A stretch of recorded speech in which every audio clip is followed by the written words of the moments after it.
ဆိုရင်တင်နှုန်းသွားရင်သွားတယ်မသွားပြရင်တော့တငယ်ချင်းတွေနဲ့ပတ်တိတ်နေရပြပါတယ်ဒီနေ့ကတော့တင်နှုန်းသွားရင်လည်းတငယ်ချင်းတွေနဲ့တွေ့မှာဆိုတော့တခါတည်းကျွန်တော်လိုအပ်တာလေးတွေထည့်ခဲ့ပါတယ်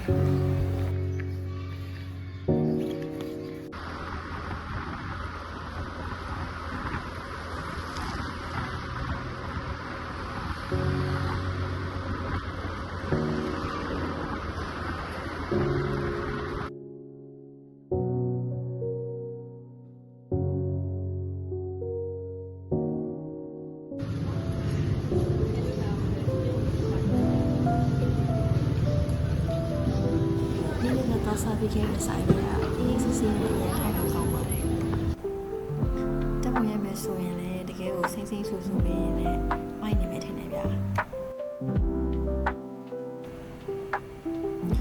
ဒီချိန်မှာကျွန်တော်စကားပြောလိုက်စားလိုက်နဲ့ကျွန်တော်ထင်တယ်ဗျာတနိုင်ခွဲ2နိုင်လောက်တော့ကျွန်တော်အေးစစ်ထိုင်ပြခဲ့ပါတယ်။တကယ်ချင်းနဲ့လည်းမတွေ့ဖြစ်တာအရင်ကြာနေပြီဆိုတော့တကယ် quality time တခုရခဲ့ပါတယ်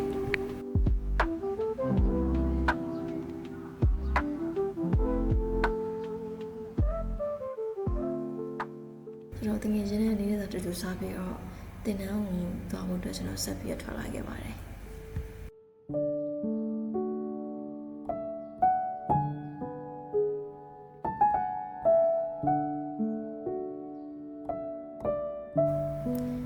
ကျွန်တော်ခန်းထဲကိုရောက်တော့အချိန်ရနေနဲ့စောနေသေးတယ်ဗျ။ပြီးတော့ဒီချိန်လည်းမရောက်သေးဘူး။ပြီးတော့ကျောင်းလိုက်လည်းမဆုံးသေးဘူးဆိုတော့ကျောင်းလိုက်မဆောင်နေနဲ့စကားပြောပြကြတယ်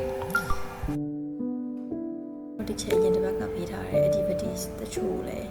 ကျွန်တော်ပြန်ပြီးတော့ discuss လုပ်ခဲ့ကြပါတယ်။